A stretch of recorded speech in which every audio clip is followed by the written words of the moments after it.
Selamat sore. Terima kasih untuk Pak siapa nih?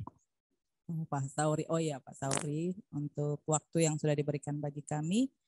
Dan seharusnya sore hari ini undangan sebenarnya Kepala Dinas atau mungkin yang mewakili Kepala Bidang karena beliau ada dinas luar dan juga Kepala Bidang kami ada kegiatan untuk pendataan UMKM.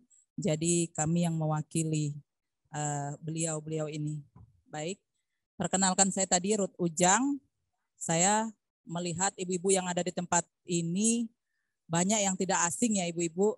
Ya, karena tugas kami di bidang koperasi dan UMKM itu melakukan pembinaan. Dan saya banyak kenal ibu-ibu di sini karena kegiatan-kegiatan yang kita lakukan bersama. Dan juga mungkin materi pada sore hari ini semuanya sudah melaluinya. Jadi saya cuman menyampaikan teori prakteknya ibu-ibu. Ya. Berdiri dulu, kita sedikit rileks karena saya gugup juga. Ya, saya gugup juga. Mungkin ibu-ibu juga sudah capek duduk sepanjang hari. Kalau saya katakan satu, tepuknya satu. Kalau dua, tepuknya 2 kali. Tiga kali. Tapi kalau saya bilang 1, 2, 3, berarti tepuknya 1, 1, 2, 1, 2, 3. Oke? Itu melatih konsentrasi. Ya, siap ya? Tepuk 1. 1, 2, 3. Nah, masih ada yang belum konsentrasi, pasti ngantuk. Lagi ya. 1, 2, 3. Tepuk baru ya. Lalu ulangi lagi. Tepuk 1, 2, 3. Iya, nggak apa-apa. Nggak apa-apa. Nanti kita coba konsentrasi yang lain. Silakan duduk ibu-ibu. Ya, mengawali dari materi sore hari ini, saya mau menyampaikan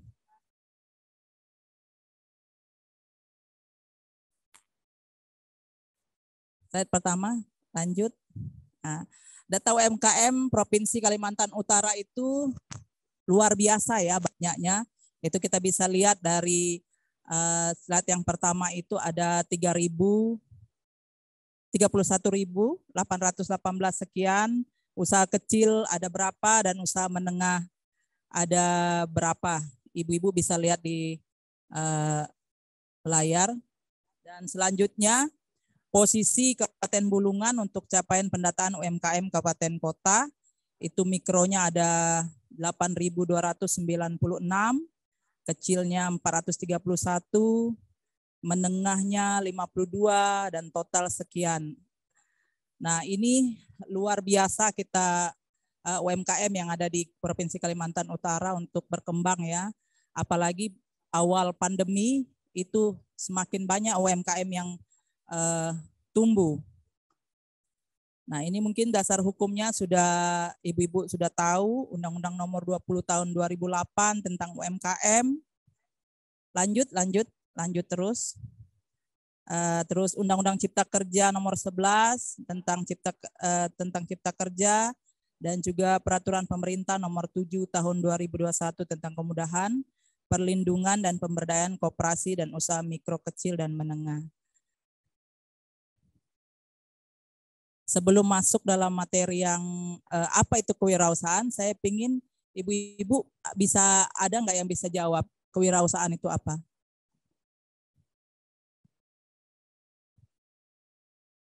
Bu Rismi?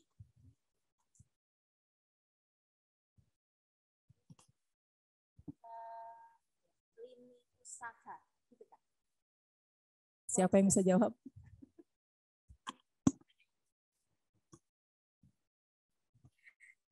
Kewirausahaan itu ya aktivitas berusaha gitu, aktivitas bisnis.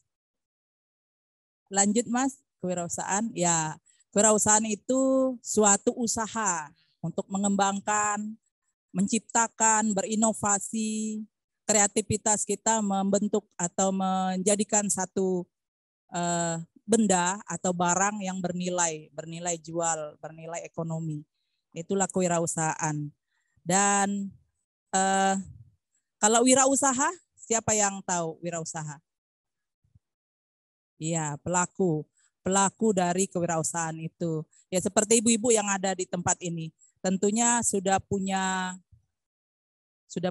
ide bisnisnya, sudah tahu pangsa pasarnya kemana, apa yang menjadi targetnya, terus apa keunikan dari produk yang kita pasarkan. Oke, ada yang slide belum Mas? Yang Joni dan itu ada satu di ininya tuh.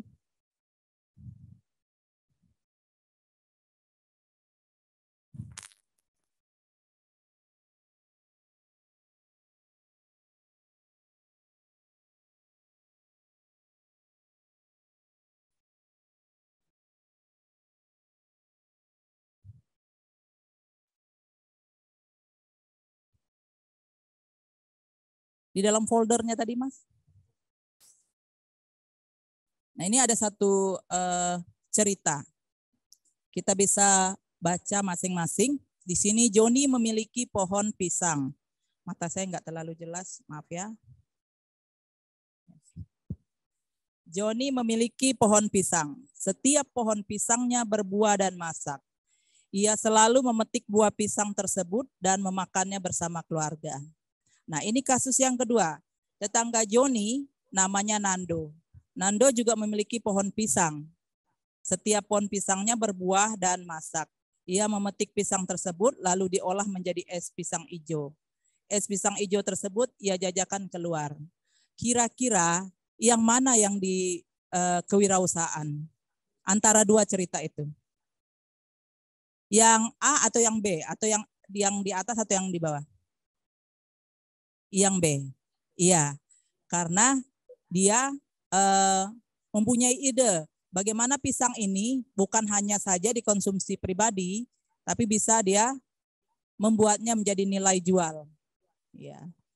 Oke, lanjut kita.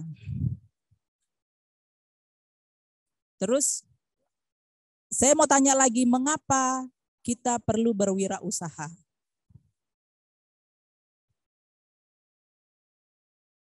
Tentunya masing-masing pribadi kita punya alasan. Ya, punya alasan mengapa saya berwirausaha.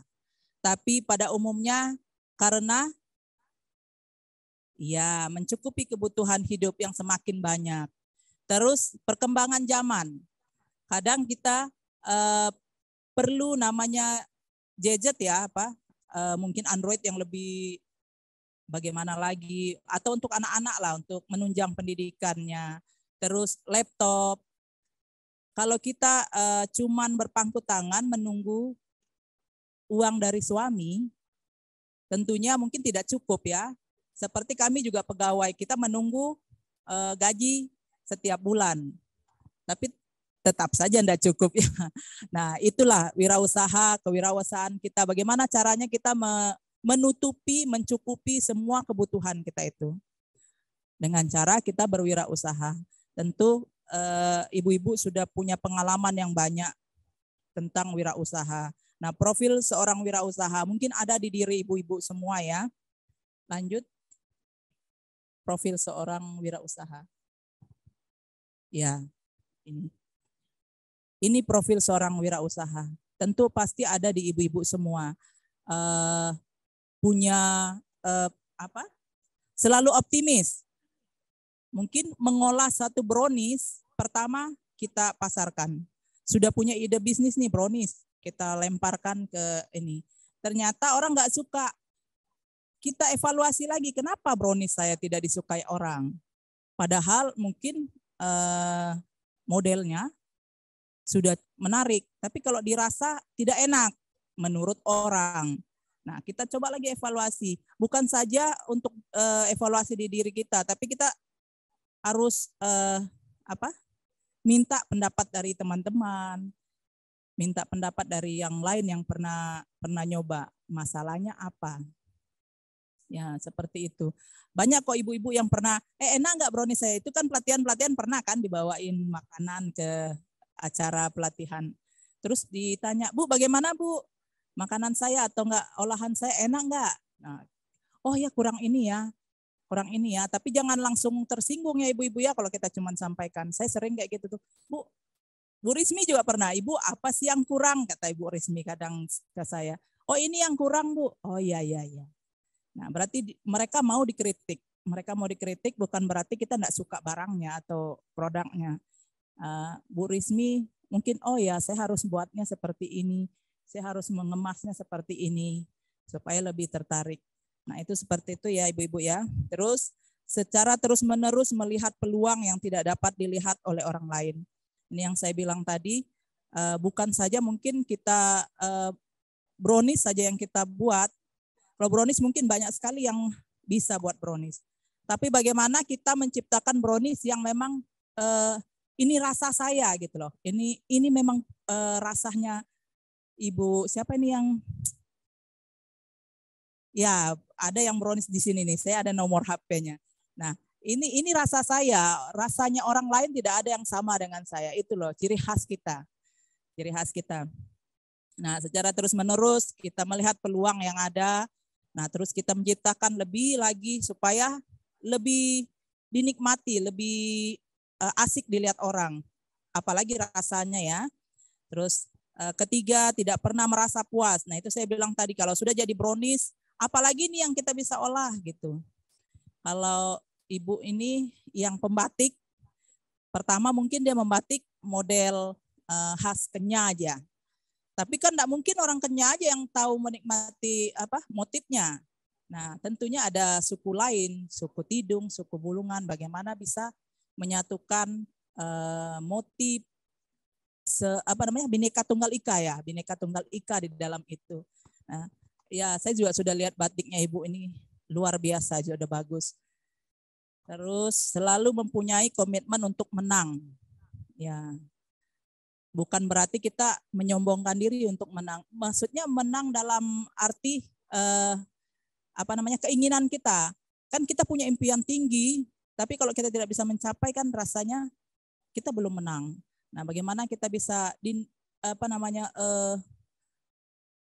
keinginan kita itu bisa kita dapatkan, itulah kemenangan kita. Ya. Terus mempunyai intuisi, itu intuisi sebenarnya, intuisi yang tajam, kemampuan memahami sesuatu melalui nalar, melalui penalaran kita. Oh, ini kalau saya ke ini berarti kayaknya tidak berhasil deh. Nah, tidak berhasil. Kita cari jalan yang lain. Nah, berorientasi pada aksi. Nah, ini yang saya bilang tadi, cuman mimpi, tapi kalau kita tidak ada aksi, tidak melakukan, tidak jadi apa-apa, hanya cuman mimpi.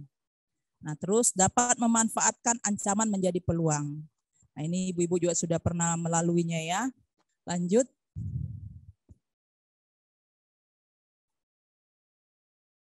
Nah, faktor kegagalan personal wirausaha ini juga sudah ibu-ibu lewati. Kurang belajar dari awal, pasti kita pengennya, saya pribadi ya, saya juga pengen jadi wirausaha. Kadang saya buat. Habis itu saya nggak merencanakan dari awal yang baik. Pokoknya ada ide langsung. Padahal bukan begitu. Seharusnya kita harus, oh iya, saya harus pangsa pasar saya nanti kemana ini. Terus saya harus buat apa keunikan produk saya. Nah, ini kurang belajar. Terus kurang berlatih, kurang disiplin, terus kurang jaringan, teman-teman yang perlu kita jadikan teman ya, kurang berani. Nah, kadang pribadi saya juga begitu. Saya buat sesuatu, adakah orang yang mau ambil? Nggak enak. Kita sendiri sudah yang bilang begitu, padahal belum kita lemparkan ke orang lain ya. Terus kurang antisipasi, kurang fokus, asal-asal aja kita buat karena ada teman-teman kita, ayo kita usaha, ayo usaha. Ya, teman-teman semua usaha. Ikut-ikutan gitu. Tapi kita enggak benar-benar terjun. Nah, itu juga hanya buang biaya yang seperti itu ya. Kurang ulet, kurang terampil, kurang sukses, kurang serius, kurang teliti, kurang jujur, Kalau kurang jujur ini kadang modal kita sebesar 10.000. Yang terjual 15.000. Kita mau beli karena keinginan kita 15.000 itulah habis. Jadi modalnya terpakai. Berarti kita tidak jujur dengan diri sendiri. Terus kurang sabar. Nah ini kebanyakan kita kurang sabar. Pertama kita jualkan brownies itu kita lama nunggu. Ini orang kok nggak beli-beli sih? Kayaknya nggak ini nih. Padahal orang belum lihat. Sama juga dengan membatik atau kerajinan-kerajinan yang kita buat ya. Nah, terus kurang bekerja sama. Nah, ini perlu kita bekerja sama dengan teman-teman yang lain. Saya juga ada sarankan juga sama Ibu siapa tadi namanya yang? Ya, bukan saja kain batik atau enggak baju batiknya, tapi coba kolaborasi dengan mungkin kaosnya. Nah, dengan Mas siapa itu? Iya, Mas Yudi. Mas Yudi ini kan bagian kaos-kaos kan. Nah, bagaimana motifnya Ibu ini kain batiknya Ibu ini bisa digabungkan dengan baju kaos kan lebih cantik ya. Terus kurang inovatif, kurang kreatif, kurang dedikasi dan kurang konsisten. Ini faktor kegagalan personalnya wirausaha. Itu semua juga kita sudah lewati. Nah, bagaimana semua kegagalan itu bukan hanya sampai di sini, kita mau melepaskan kegagalan itu menuju ke depan supaya usaha kita lebih maju lagi. Nah, lanjut Mas. Nah, cara menghadapi kegagalan berwirausaha. Di situ ada berpikir positif, mindset positif harus tetap terjaga seberat dan sesulit apapun kegagalan yang dihadapi.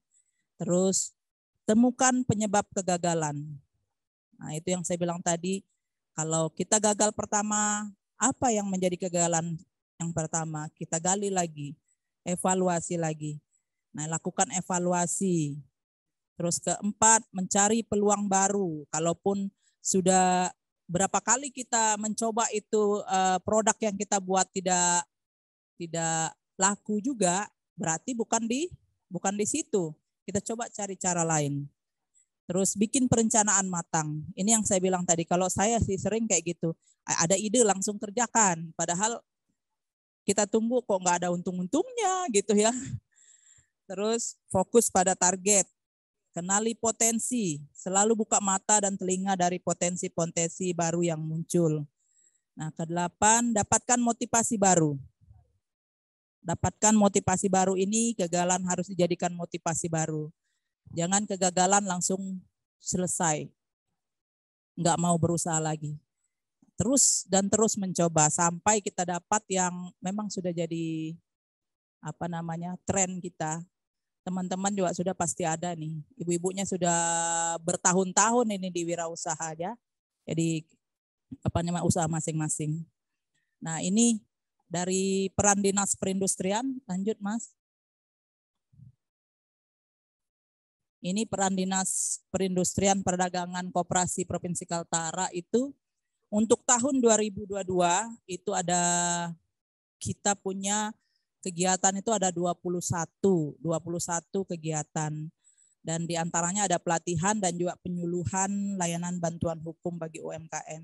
Mungkin di antara ibu-ibu ini sudah ada yang pernah ikut pelatihannya dan juga penyuluhan layanan bantuan hukum. Dan juga ada kegiatan pendampingan kurat atau sosialisasi pembiayaan. Itu mungkin sudah ada pernah ikut itu. Terus bantuan produktif usaha mikro BPUM itu di tahun yang lalu baik pusat maupun provinsi itu ada anggarannya. Terus terakhir mungkin bisa dimasukkan yang ada folder baru, folder yang ada tadi itu ada motivator. Masukkan yang di mana tuh? Kisah Joni dan Nando itu, Mas. Joni dan Nando.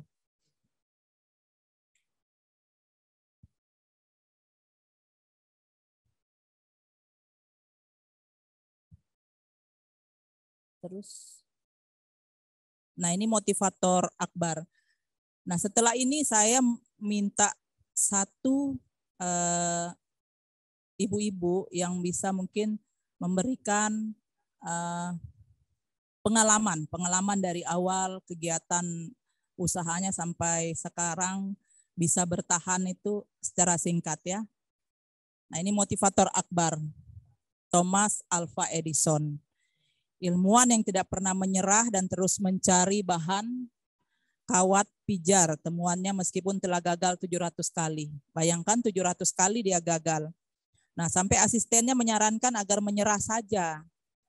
Namun Edison menjawab, kita bukannya gagal 700 kali, tetapi kita sudah sukses mengetahui bahwa ada 700 cara yang tidak membawa hasil. Ya. Terus sampai akhirnya ia berhasil mendaftarkan 1093 hak paten, meskipun ia tidak sempat menyelesaikan kelas 3 sekolah menengah. Namun rekor patennya belum tertandingi sampai sekarang. Thomas Alva Edison menjadi manusia luar biasa karena kegairahan, mental kerja tangguh, mewujudkan impiannya. Nah ini motivator, salah satu motivator kita. Dan banyak lagi yang menjadi motivator kita supaya tetap tangguh, tetap kuat untuk tetap berusaha. Oke, saya minta mungkin Ibu Rismi kali yang saya lebih tahu namanya untuk menyampaikan mungkin pengalaman usahanya dari awal sampai sekarang secara singkat.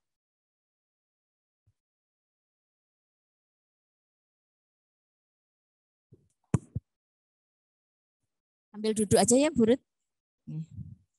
Jadi mungkin tidak perlu kenalan ya teman-teman karena sudah tahu, semua sudah kenal. Ini juga teman-teman sefrekuensi, teman-teman saya di UMKM.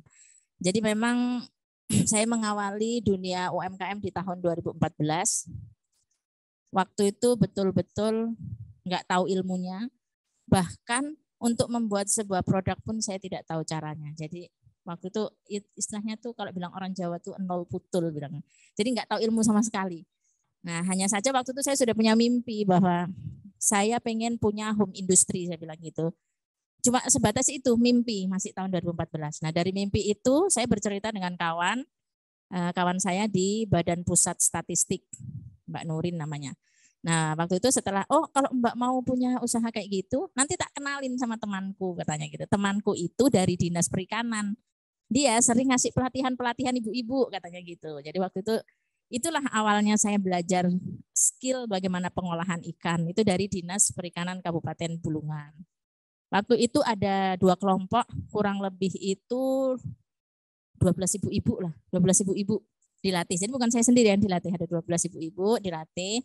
Dan alhamdulillah karena saya sudah punya, di kepala saya ini sudah ada lah istilahnya keinginan untuk memiliki produk-produk olahan gitu. Nah, setelah mendapat ilmu sama Dinas Kelautan diarahkan ke Disprindakop untuk tambahan ilmu terkait dengan manajemen usaha gitu. Ya seperti yang disampaikan Bu Ruth tadi bahwasanya kendala-kendala tadi memang benar kami lalui, kurang ilmu dan lain-lain tadi itu. Tapi memang alhamdulillahnya itu saya itu punya keinginan besar, keinginan tadi itu lah yang besar itu keinginan, sehingga ketika diundang pelatihan tuh alhamdulillah saya selalu datang. Pelatihan kemasan datang. Jadi setelah pelatihan langsung saya aplikasikan. Jadi dulu produk saya yang pertama itu nugget. Nugget itu bungkusnya itu pakai plastik kaca yang biasa dipakai bungkus peyek itu loh Bu. 0,5 ya. 0,2 yang tipis tuh yang bungkus luarnya warna merah. Itu produk nugget saya pertama kali pakai itu. Terus label di luarnya itu fotokopian, digunting-gunting, ditempeli pakai solasi. Nah, itu Ibu bisa bayangkan tuh produk saya pertama kali itu kayak gitu tuh tampilannya.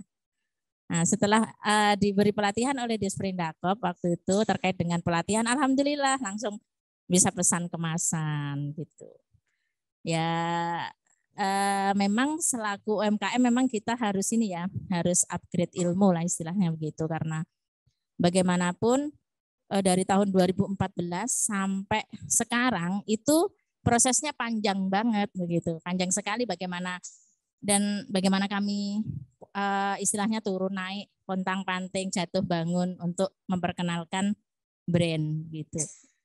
Dulu kami belum menggunakan media sosial karena tahun segitu itu belum ada ya media sosial. Jadi pengenalan yang saya ambil waktu itu, kemana saya pergi, saya selalu bawa produk.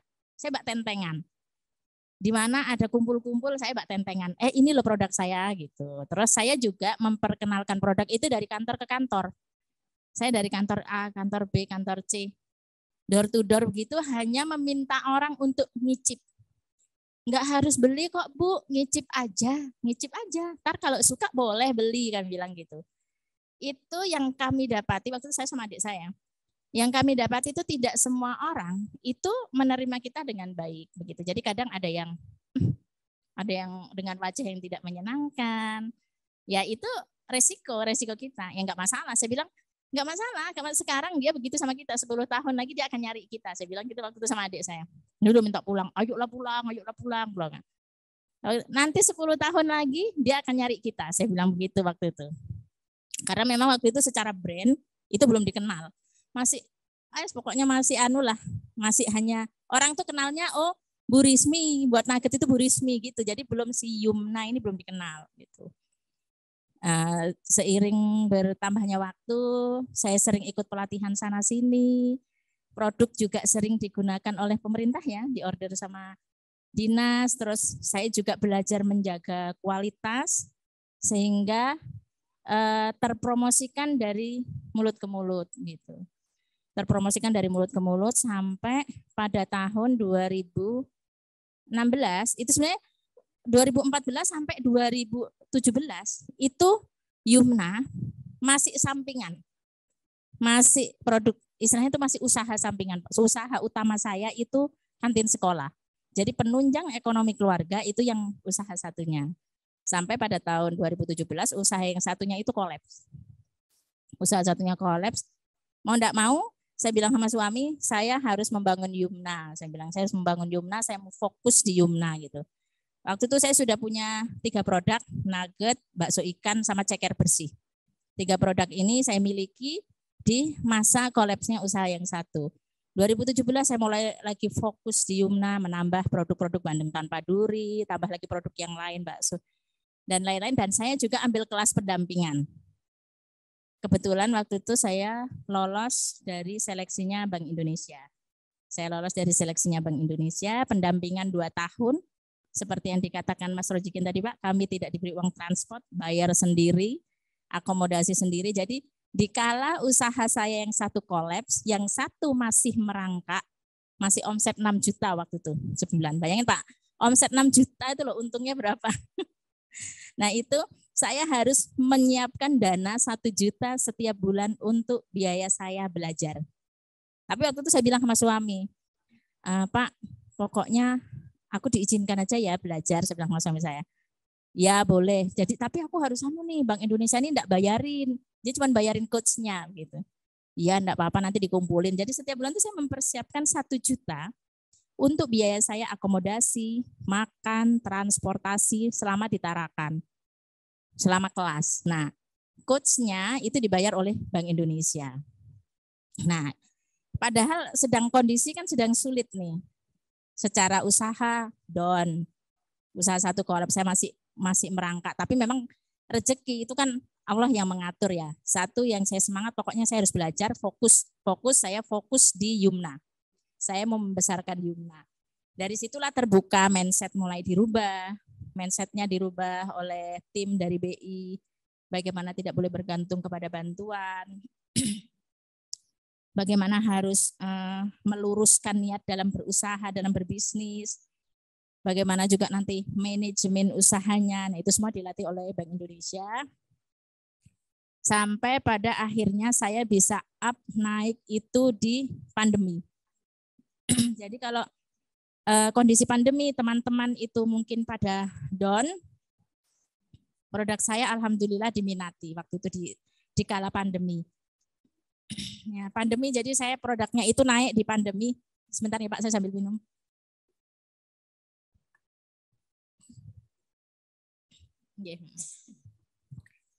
Jadi pandemi itu memang beberapa kita kesulitan dengan pandemi. Tapi ada sisi positif dari pandemi karena beberapa produk itu justru lahir di kala pandemi. Ketika produk yang segmen pasarnya oleh-oleh itu down, saya langsung bilang waktu itu, sekarang kita rubah, saya bilang sama teman-teman yang sudah bermitra dengan Yumna, kita rubah sekarang, kita lihat ini masyarakat sukanya apa ya, ini yang dibutuhkan masyarakat apa, kayaknya oleh-oleh nggak dibutuhkan lagi, sekarang kita rubah, jadi kita rubah segmen pasar, kalau sebelumnya itu segmen pasar kita oleh-oleh, sekarang kita rubah untuk keluarga. Jadi kemasan yang sebelumnya itu kemasan packing oleh-oleh dirubah kemasannya. Karena target pasarnya berubah. Itu beberapa produk seperti itu. Dengan adanya pandemi, orang-orang kan banyak diam di rumah tuh. Sementara mereka suka produk-produk yang istilahnya siap saji atau juga produk-produk yang praktis lah gitu. Jadi kami munculkan lagi, selain ini apalagi yang diminati gitu. Kita survei, kalau kamu sebenarnya suka apa kalau hari-hari gini? Oh, saya mau yang ini, Bu. Nanti kadang konsumen itu ngasih masukan. Bu, siapin ini dong, Bu. Bu, buat ini dong, Bu. Gitu. Nah, akhirnya muncul tahu tempe bacem, bergodel, kentang dan macam-macam produk itu yang ayam ungkep, lele bumbu. Yang itu semua keluarnya di kala pandemi. Gitu. Jadi, kalau dulu kami berfokus pada makanan-makanan ringan yang segmen pasarnya sebagai oleh-oleh, maka ketika pandemi kita ubah untuk makanan-makanan yang dikonsumsi keluarga.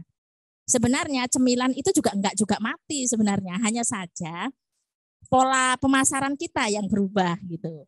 Jadi harusnya kalau dulu kan ini untuk oleh-oleh gini kita promonya, tapi sekarang bisa untuk cemilan di rumah. Nah, itu juga yang saya pelajari sehingga ada beberapa produk di Yumna, contoh keripik pisang, keripik singkong itu saya buat kemasannya besar karena memang segmen pasarnya keluarga.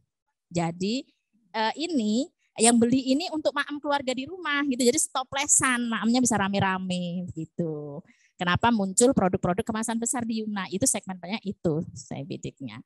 Jadi alhamdulillah setelah sekian tahun, kalau dulu orang beli produk itu karena buatan saya, sekarang orang sudah tidak mengenal saya lagi gitu.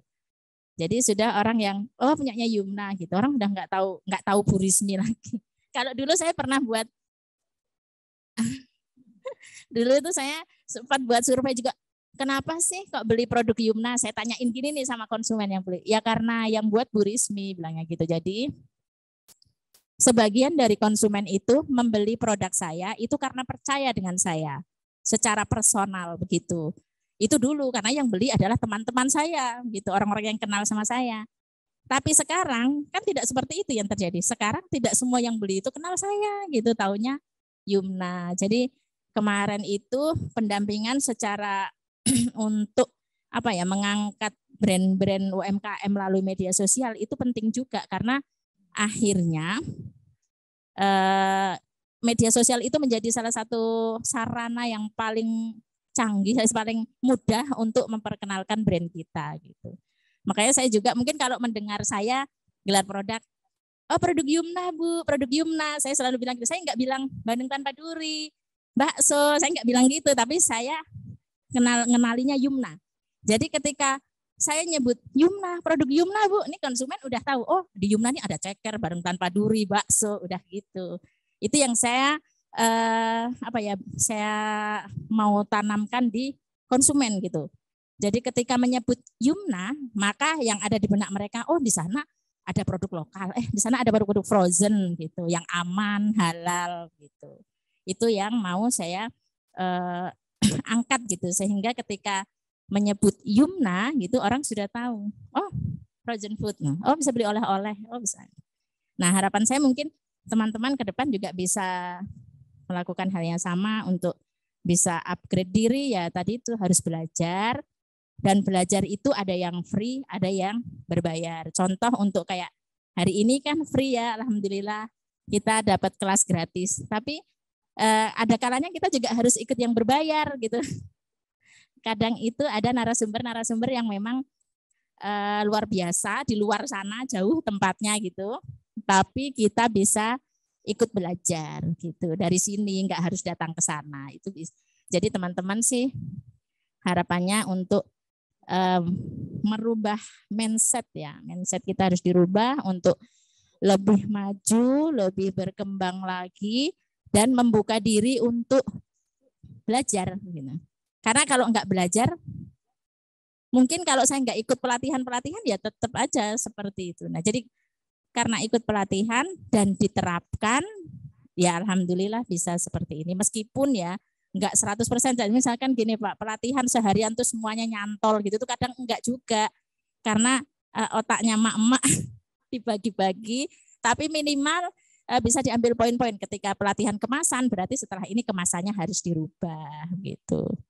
Nah, itu pengalaman dari saya, Bu Ruth, yang mulai dari awal sampai ya alhamdulillah kondisi saat ini. Meskipun sebenarnya saat ini pun saya belum sesuai dengan target saya gitu, karena target saya ke depan adalah saya punya home industry sama mini pabrik begitu target saya.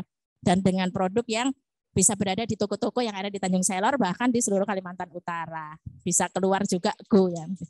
Targetnya di 2025 itu target saya sudah bisa ke Kaltim dan bisa masuk di semua toko di Kalimantan Utara. Ya, tepuk tangan sekali lagi buat Ibu Rismi. Ya, banyak hal yang kita bisa petik dari pengalamannya Bu Rismi.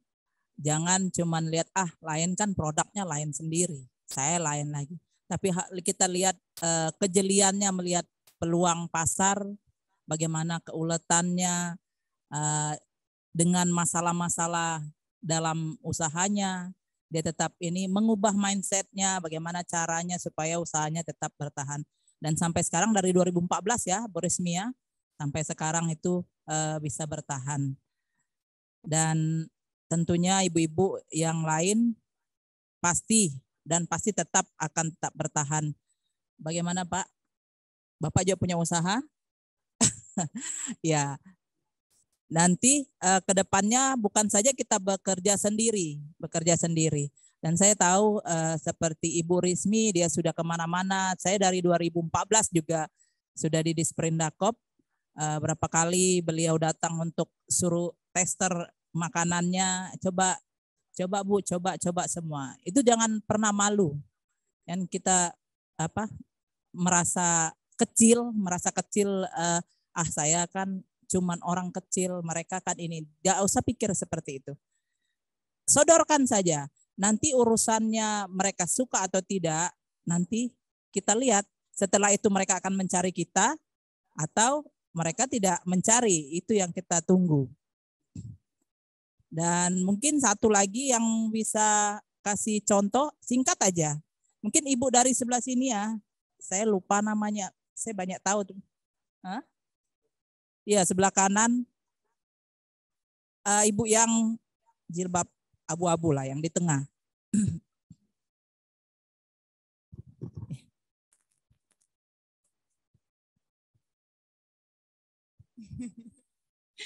Silakan. Apa Bu. tuh Bu, pengalaman?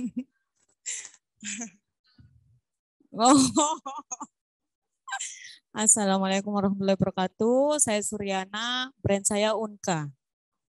Produk saya kue hau. Ya. Jadi saya memulai usaha produk lokal ini dari 2018. Berawal dari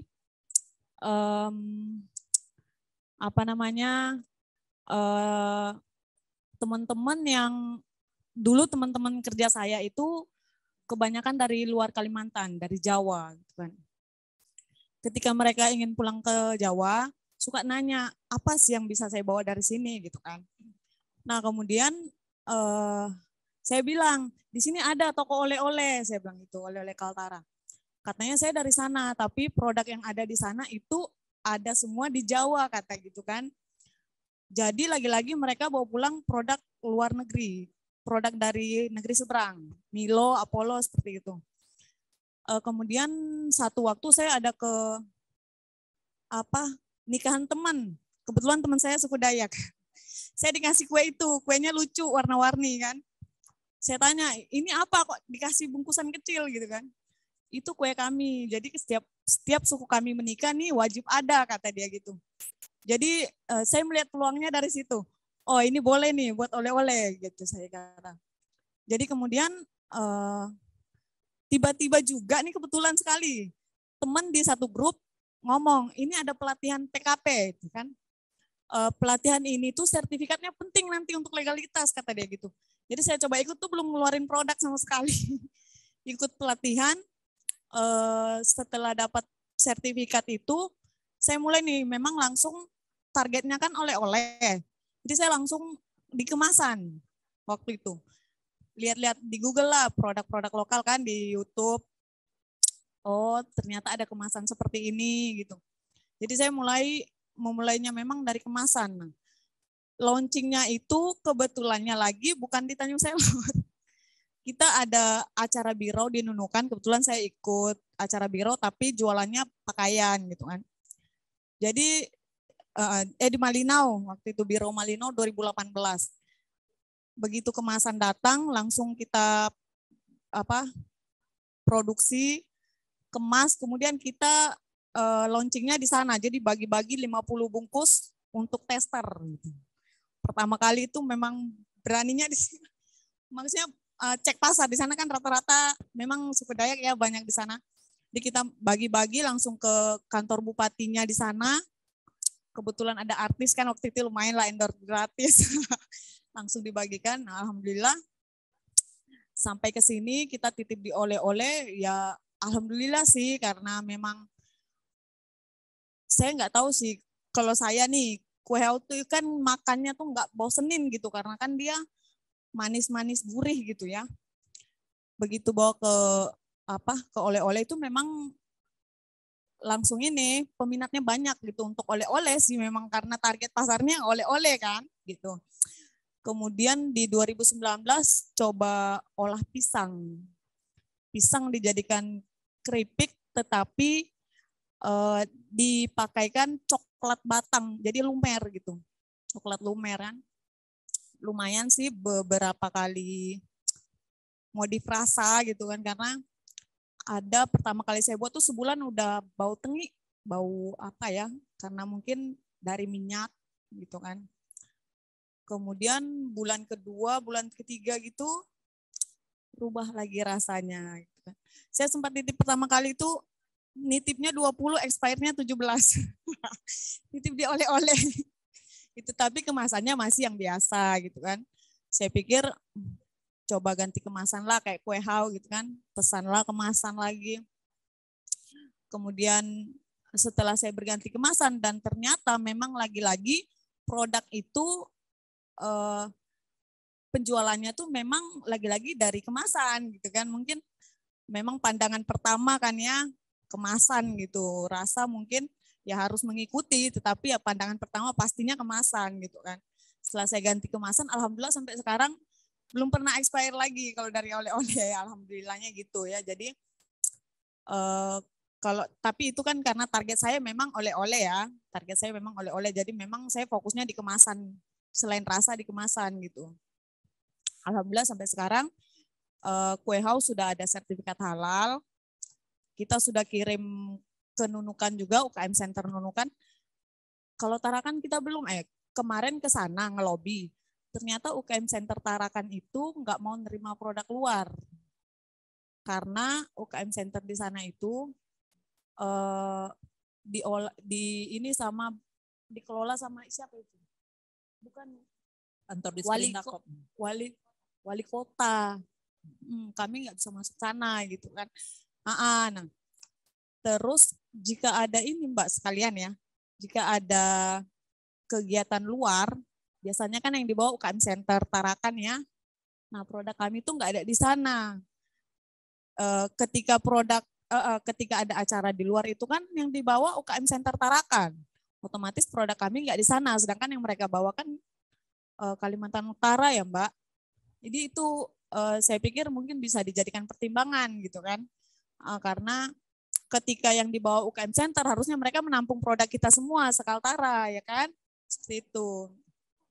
Kalau saya sih itu aja sih. Kalau untuk produk lokal, kalau untuk usaha-usaha lain lumayan. Saya itu dari dulu jualan online. Apa aja sih dijual, yang penting jadi duit. Karena kan memang bekerja sendiri gitu kan, punya anak 2 juga, sekolah gitu. Jadi saya pertama kali usaha itu jualan online sampai saat ini sih, apa saja yang bisa jadi uang dijual. Yang penting nggak jual teman sendiri ya. Takut dia dijual. Seperti itu sih Bu. Iya, terima kasih Bu. Ya, sangat menginspirasi kita ya. Sebenarnya kue hao itu Pak, itu ciri khas kue dari kami, dari Dayak Kenyah. Nah, ini ibunya jeli melihat. Iya. Nah, kalau di kita itu kalau ada kegiatan menerima tamu besar itu harus dibuat. Terus ada pernikahan, kue hao-nya memang ciri khas dari Dayak Kenyah terutama. Nah, itu harus ada. Selalu pernikahan tuh pasti ada itu. Nggak afdol kalau kegiatan pernikahan tanpa ada itu. Ya, kadang kan biarlah, maksudnya yang ala-ala kota, tapi selalu orang tua menyarankan jangan menghilangkan budaya kita, selalu dibuat walaupun berapa kilo. Nah, bagus ibunya ambil jeli mengambil pangsa pasar ini. Memang itu kalau pasti orang-orang luar pasti bakal tanya, yang menjadi ciri khasnya Kalimantan Utara itu apa? Kalau kayak model snack-snack yang itu kan pastinya semua sudah ada. Nah, yang di sana itu yang tidak ada apa ya, seperti kue hao itu. Yang tidak ada di sana. Nah, dari ibu lagi yang mengolahnya, membuat nambah yang biasa, menambah rasa. Terima kasih Ibu sudah memasarkan menjadi ciri khas kita di sini. Ya, terima kasih untuk semua cerita pengalaman pada sore hari ini. Dan untuk di Sprindakop, kalau di bidang koperasi dan UKM itu ini ya, karena berapa tahun ini karena pandemi, kita tidak ada pameran itu Pak. Sebenarnya yang wajib pameran kami setiap tahun itu adalah Harkopnas. Nah, kalau di bidang koperasi kita selalu mengambil produk-produk dari kabupaten kota itu keseluruhan. Nanti yang menghimpun dari dinasnya, dari dinas kabupaten kotanya, menghimpun ke kami, walaupun mungkin kita tidak bisa membawa UKM-nya keseluruhan, tapi ada UKM perwakilan dari setiap kabupaten. Nah, mereka lah yang memasarkan semua produk perwakilan dari kabupaten kota itu. Selalu seperti itu. Mungkin ke depannya kalau mungkin ada, Ibu bisa membawa produknya ke kami untuk bisa dipasarkan. Apalagi yang mungkin untuk oleh-oleh itu bisa kita bawa keluar. Kalau mungkin yang kayak model frozen kayak gitu, memang target pasarnya pasti di lokal sini. Dan juga mungkin surat izin ataupun surat halal dan sebagainya, ya banyak bertanya ke dinas-dinas yang memang bertanggung jawab untuk itu, seperti PIRT yang mengeluarkan siapa, terus halalnya siapa yang mengeluarkan, itu yang perlu diinikan, perlu ada di produk kita. Terus kalau batik itu hak cipta ya, hak patennya itu ya, nah itu juga perlu dibuat supaya orang tidak mengambil ciri khas kita. Nanti kalau sudah orang mengambil ya kita sudah enggak bisa ini. Mungkin ada pertanyaan dari ibu-ibu. Oke. Tadi materi yang Bu sampaikan Bu Ruth dan beberapa cerita dari Ibu. Sebelum kita mengakhiri sesi ini, mungkin ada pertanyaan dari ibu-ibu lain ya, selain Bu Rismi dan Bu Suryana, atau mungkin ada mau curhat kali ke Bu Ruth terkait dengan proses usahanya ya. Tadi kan ada yang namanya kegagalan gitu kan, ada kegagalan, harus belajar segala macam. Nah, silahkan Ibu yang mau menyampaikan pertanyaan ataupun keluh kesah gitu ya, mungkin ya. Mudah-mudahan mumpung di sini ada teman-teman Ibu ya, sesama Ibu yang pelaku usaha juga. Monggo silahkan. Nah.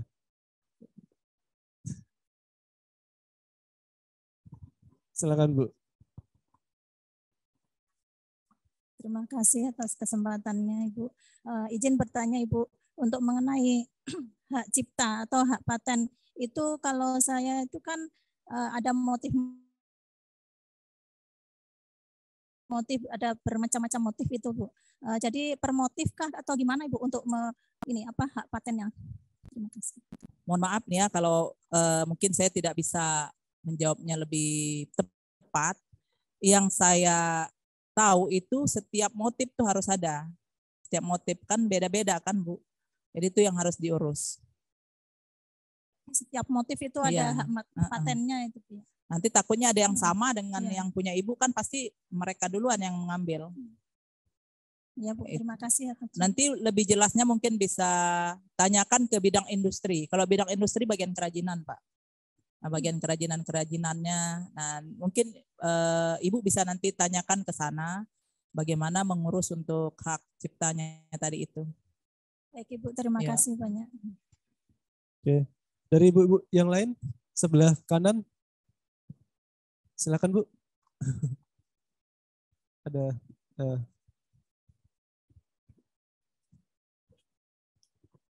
Assalamualaikum warahmatullahi wabarakatuh.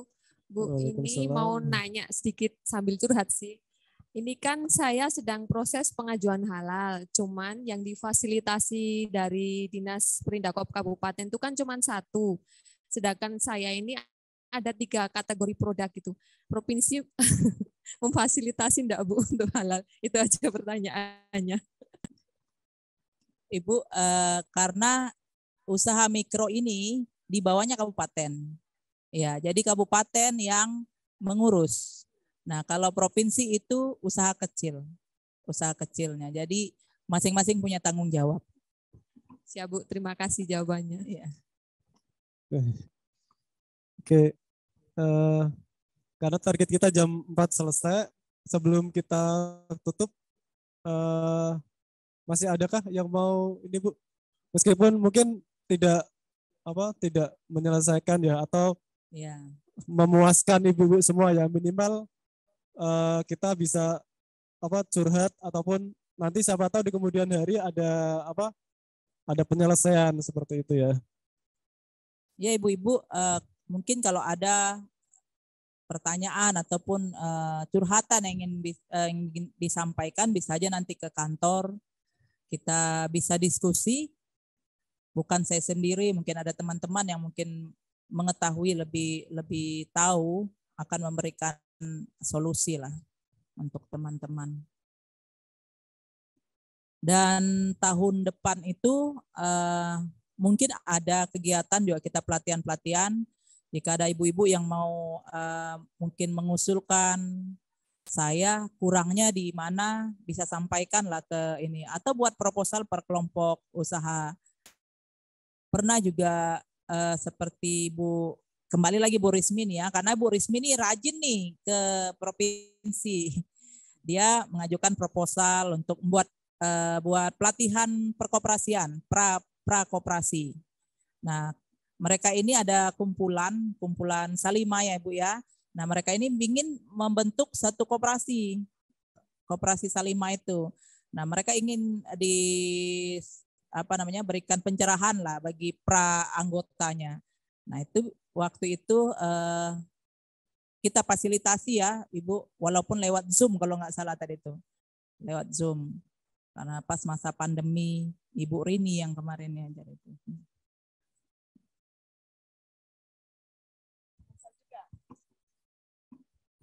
Kita ada ngajukan proposal juga untuk pelatihan. Nanti mohon dipantau. Oh ya, ini ke provinsi ya? Ke provinsi. Ya, proposalnya bisa kelompok usaha ya Bu ya? Iya. Kelompok usaha. Kita sudah cantumkan juga data-data peserta sekalian. Oh iya.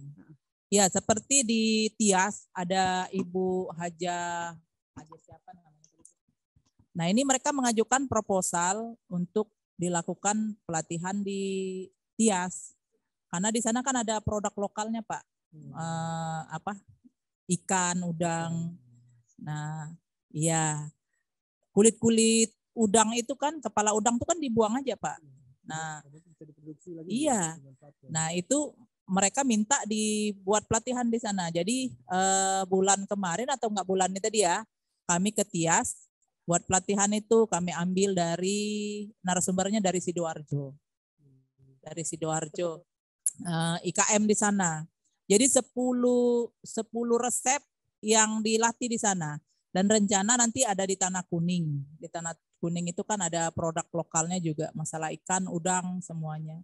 Jadi kami ada bawa melatih buat petis supaya limbah-limbah udang bisa digunakan.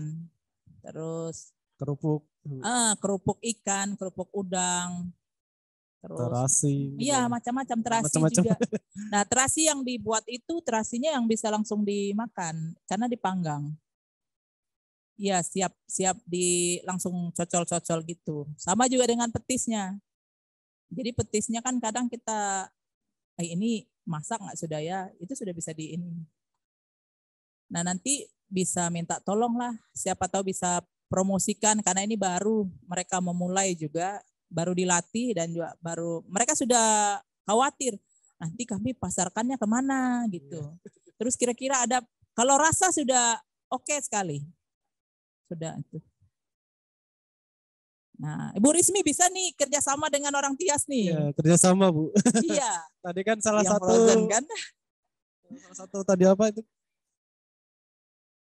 Iya, itu nanti bisa kita dibantu lah untuk sambil ya kerjasama namanya kan ya. Ya kerjasama Bu. Ada lagi? Nanti Bu saya coba lihat dulu proposalnya ke mana ini? Oh ya ke Pak Muhtari nanti bisa. Oh ya tadi ke kantor ya. Ke Pak Kabit. Ya. Pak Kabitnya ya nanti kita sambil ya. Oke kayaknya cukup ya Bu ya. Sudah menunjukkan pukul 16 atau jam 4 sore. Dan kita selesai lebih cepat ya dari target. Terima kasih nih Bu Ruth sudah hadir lebih awal sehingga kita bisa majukan ya. Tadi yang dapat saya garis bawahi dari penyampaian Bu Ruth ya terkait dengan data UMKM di Kaltara ternyata besar ya. Jadi termasuk ibu juga termasuk di data itu ya. Sehingga potensi ini cukup besar untuk dikembangkan sehingga menggerakkan ekonomi Kaltara. Terus bagi pelaku UMKM harus memiliki jiwa wirausaha gitu ya. Ya sehingga punya tadi diantaranya ada ide, impian dan keinginan yang besar gitu ya. Terus punya target, terus mempunyai keinginan, terus membaca peluang dan terus untuk belajar gitu ya. Terus terkait dengan tadi ada motivator Akbar tadi ya yang disampaikan oleh Bu Ruth tadi. Terus cerita Joni juga. Jadi bahwasanya dari setiap kegagalan itu tentu ada cara baru ya. Berapapun kegagalan itu adalah kita menemukan cara yang tidak membawa hasil. Terus setiap perubahan keadaan gitu ya yang mempengaruhi pasar ataupun selera itu akan muncul peluang baru yang bisa ditangkap oleh pelaku UMKM. Kira-kira itu yang dapat saya simpulkan dari materi Bu Ruth. Terima kasih banyak Bu Ruth dan tim dari dinas. Semoga bisa bermanfaat dan bisa meningkatkan usaha dari ibu-ibu pelaku UMKM yang hadir kali ini. Sampai lagi Bu. Ya, terima kasih buat semangatnya ibu-ibu ya sampai sore ya. Ya. Terus bekerja keras sampai meraih target. Nah, satu kata penutup. Ini saya sudah buat nih jauh-jauh hari ini harus dibaca nih. Ya. Tidak ada orang sukses tanpa melalui kegagalan. Asik. Karena di balik setiap kesuksesan pasti ada banyak kegagalan. Karena itu ketika menghadapi kegagalan dalam berwirausaha, jangan langsung putus asa. Jangan jadikan kegagalan sebagai sesuatu yang buruk dan membuat Anda putus harapan. Habiskan semua jatah kegagalan Anda, maka kesuksesan akan segera hadir di depan mata. Ya. Terima kasih. Mohon maaf kalau ada kekurangan. Saya tunggu curhatannya di kantor. Selamat sore.